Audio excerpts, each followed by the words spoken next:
On est ici en plein cœur de la ville et pas n'importe quelle ville. Pas n'importe quelle ville. C'est une ville que tu aimes? Oui, une ville jeune, une ville dynamique, remplie d'artistes, de musiciens. Moi, j'adore Mexico. La 4e ville la plus peuplée au monde. 21 millions d'habitants, c'est pas rien quand même. C'est pas rien, mais c'est pas 21 millions dans la ville de Mexico. C'est-à-dire que c'est Mexico et ses alentours. On est aussi ici un peu perché. Ouais, 2250 mètres.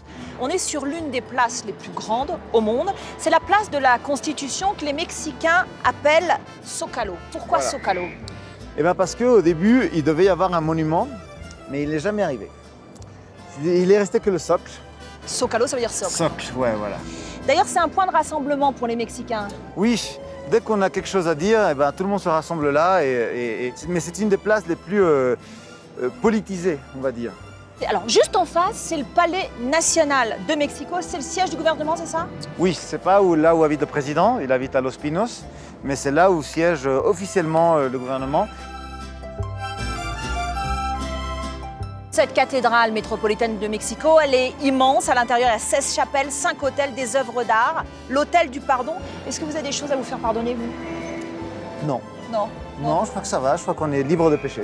Ah, c'est bien. Mais de toute façon, sinon, j'ai vu qu'il y avait un petit rituel de purification juste en bas, là. Il y a de tout. Tu peux soit te faire pardonner par la religion catholique, soit te faire un petit rituel de purification avec des œufs, des plantes, du copal. C'est incroyable, ça, hein? C'est vraiment un lieu de mélange de culture ici et c'est un lieu vivant, très vivant. Tu vas nous servir de guide? Allez. Bonjour Yanis Guerrero. Bonjour. Merci de nous accueillir chez toi à Mexico. Enchanté, encantado.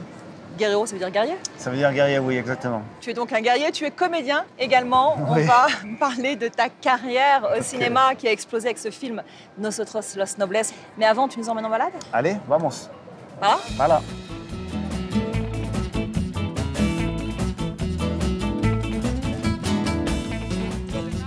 À Mexico, on passe d'un siècle à l'autre simplement en traversant une rue. La ville, construite sur les vestiges d'une cité aztèque, abrite, parmi mille autres choses, des trésors d'architecture comme le Palais des Beaux-Arts, chef-d'œuvre néoclassique et art nouveau, ou l'ultra-moderne musée Soumaya. Des marchés colorés et animés, des restaurants chics et branchés dans les quartiers de Condesa et Polanco, sans oublier des ateliers de grands artistes, notamment ceux de Frida Kahlo et Diego Rivera.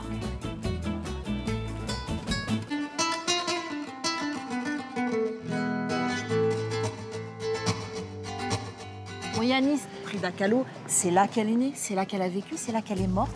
Quelle place elle occupe dans le cœur des Mexicains? Eh bien, je crois que Frida Kahlo et Diego Rivera aussi, pour moi, ils ont construit un peu l'image de la mexicanité. Diego Rivera collectionnait justement tous ces objets-là, aztèques, mayas, et ça, tu peux le voir aussi dans leurs peintures. Ils ont construit énormément avec leurs tableaux une image du Mexicain.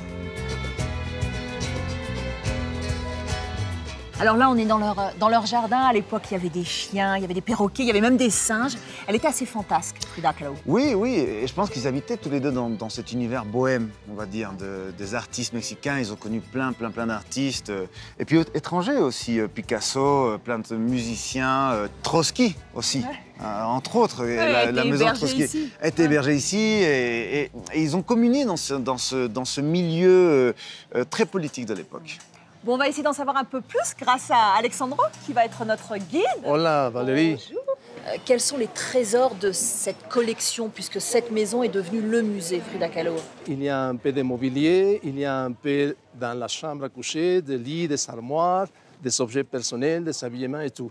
Dans cette maison, elle a vécu de grands plaisirs, mais de grandes souffrances aussi, de grandes douleurs. Elle était une gamine de 6 ans quand ils ont découvert qu'il avait polio dans sa jambe droite. La polio. Ouais. La polio. À 18 ans, il a le fameux accident qu'elle va avoir à Coyoacán. Ils se sont écrasés. Il a eu un accident de tramway. Oui, son corps a été littéralement broyé. Exactement, oui. Donc, il avait vécu avec cette douleur constante. C'est pas quelqu'un qui est connu pour ses couchers de soleil ou pour ses natures mortes. Et à travers ses autoportraits, elle te raconte son histoire.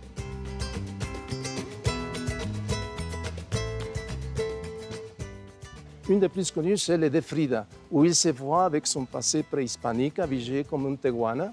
Sa mère, elle était de Oaxaca. Et puis une autre complètement européenne, que c'était la Frida que Diego aimait, la mexicaine, et l'européenne à qui il a rejeté un tout petit peu. Et là-bas, c'est leur chambre. C'est la chambre à elle. Il y a les cendres de Frida Kahlo dans cette chambre. C'était sa volonté? C'était sa volonté. Quand elle était près de mourir, elle voulait se faire brûler parce que cet corps, il avait donné tellement de douleur, tellement de souffrance. Mais je crois aussi qu'elle a dit qu'elle ne voulait pas être allongée, parce qu'elle avait passé toute sa vie allongée.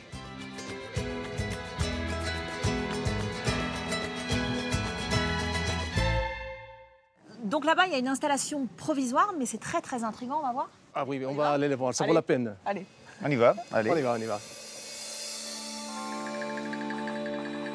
Regarde si c'est beau. Ouais. C'est un hôtel spécialement pour la fête des morts. C'est une tradition préhispanique qui a passé dans les temps modernes où l'on croit que les morts de la famille ils vont venir nous visiter. Il y a de l'alcool, du sel, les fleurs. En général, c'est des aliments que les morts aimaient et on leur rend hommage. Moi, j'aimerais bien qu'elle vienne nous rendre visite, Frida, Ouais. pour nous laisser un peu de son inspiration. Ce serait pas mal, ouais. Ce serait pas mal, hein? Imaginez. Ouais.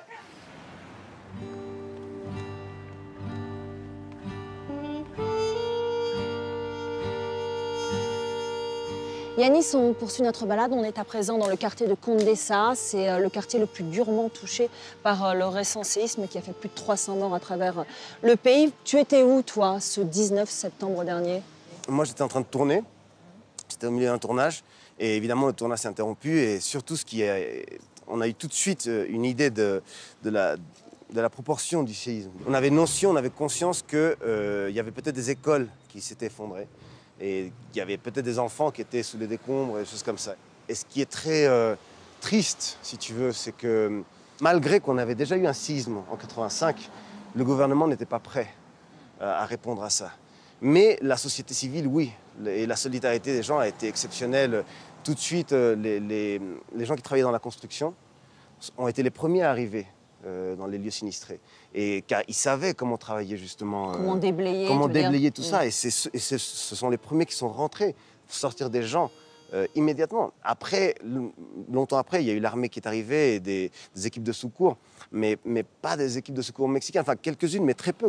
On a eu énormément de gens de solidarité qui a marqué justement ce moment-là. Beaucoup d'hôtels, notamment, ont ouvert leurs portes aux sinistrés, les ont hébergés quelques jours. C'est le cas de celui-ci, dans le centre historique, et c'est le cadre que nous avons choisi pour ton interview portrait. Très bien.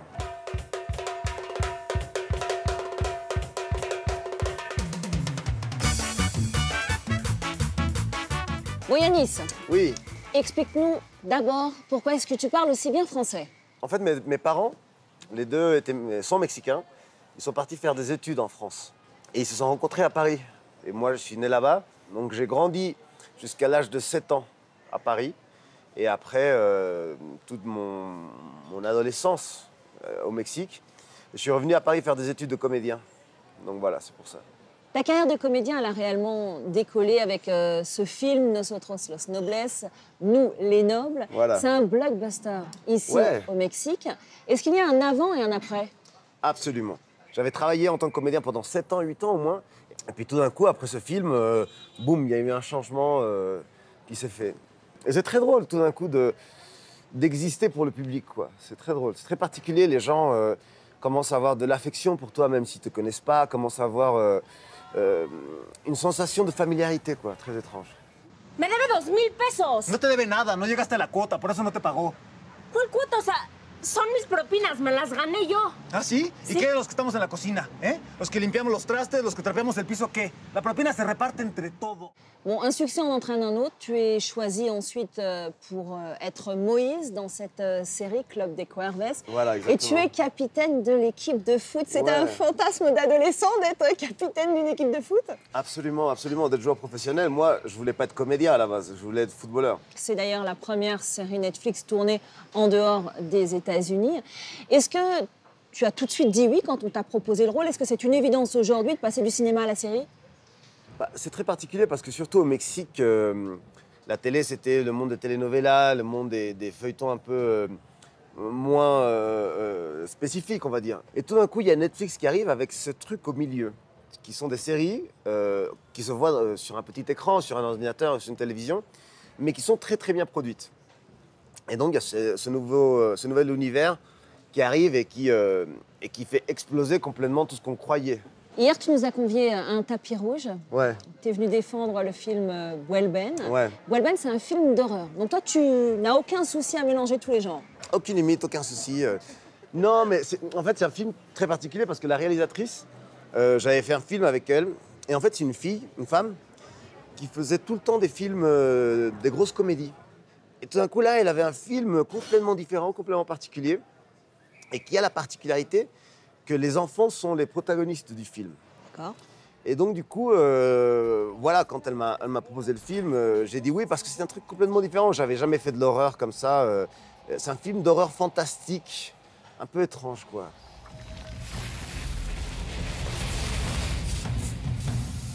Tigres. L'écriture, c'est aussi une autre corde à ton arc. Tu as écrit un film qui s'appelle Malamados, que tu as coproduit. Est-ce qu'il a rencontré le succès que tu espérais? Oui, oui, parce que c'est un film que j'ai écrit quand je commençais à Chaillot, je crois que je devais avoir 23 ans. Et je me suis dit qu'il fallait que j'écrive des choses pendant que j'étais là-bas. Et je suis venu le tourner pendant un été avec des potes. C'était une production complètement indépendante, complètement à l'arrache. Mais avec ce film-là, on est parti à New York et on a gagné deux prix au Festival du film de New York. Et ça a commencé à nous ouvrir des portes ici au Mexique par rapport aux autres choses qu'on faisait et tout. Moi, j'adore écrire, c'est vraiment un vrai plaisir, quoi. À Hollywood, on courtise beaucoup les réalisateurs mexicains. Je pense notamment à Iñárritu ou Cuarón. Hollywood, c'est un rêve pour toi? Ouais. Enfin, c'est-à-dire qu'à Hollywood, ils courtisent tout ce qui est talentueux, quoi. Je pense. Et je pense qu'en particulier, Del Toro, Cuarón, Iñárritu, Rodrigo Prieto, qui sont très talentueux, quoi. Hollywood s'est construit comme ça, avec des gens très talentueux du monde entier qui viennent et qui construisent ce monde de rêve. Tu réalises que tu me déçois beaucoup, là, parce que tu m'expliques que tu préfères Hollywood à Paris. C'est pas que je préfère, Le pont a l'air plus naturel, en tout cas. Non, mais je crois que Hollywood me préfère que Paris, tu vois. C'est pas un choix que moi je fais. Moi, j'adorais travailler à Paris, mais la réalité, c'est que il n'y a pas de rôle pour moi en France.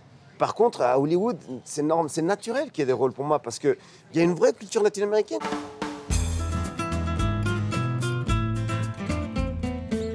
Dans ce Mexico des arts, nous allons nous intéresser à cette nouvelle génération d'artistes qui fait exploser la scène contemporaine. Rencontre avec Gladys Alonso et Alan Villavicencio. Elle est française, il est mexicain, ils partagent le même atelier. Hola. Hola. C'est ici que ça se passe? Oui. Entrez. Un plaisir, Gladys. Valérie, enchantée. Bonjour. Enchanté. Donc ici, c'est votre royaume, votre atelier. C'est là C'est que ça. vous créez. Voilà. Vous ici. C'est ça, de ce côté. Et Alan ici. Oui. Donc vous, votre truc, Gladys, je crois que c'est de récupérer tout ce que vous trouvez, un peu comme une chasse au trésor. Vous inspirez beaucoup de la ville. Oui, c'est ça. C'est une vraie relation avec les matériaux qu'on a au quotidien. Et c'est vraiment de trouver en eux une autre âme, une autre façon de les voir.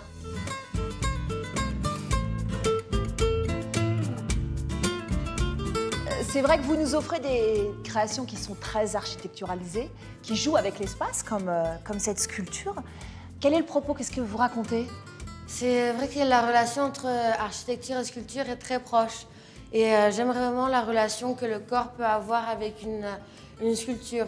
Je cherche vraiment que chaque sculpture fonctionne un peu comme quand on rencontre une personne, quand on s'approche, on a cette première identité, cette première impression.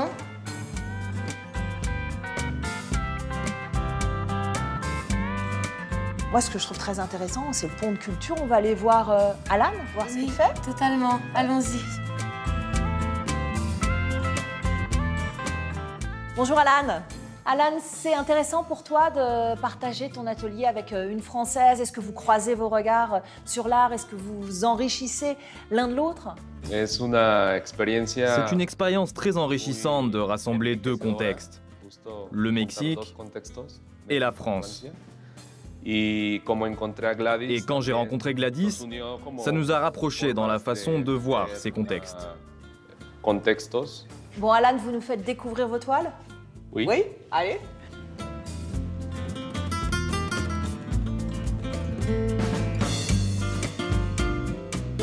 Comme Gladys, vous exposez à l'étranger. Est-ce que vous avez le sentiment que les artistes mexicains ont la cote à l'étranger, sont reconnus à l'étranger? Depuis quelques décennies, l'étranger s'ouvre à l'art mexicain.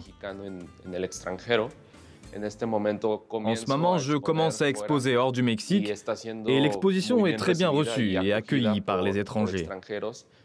Je pense que l'art mexicain est en plein boom.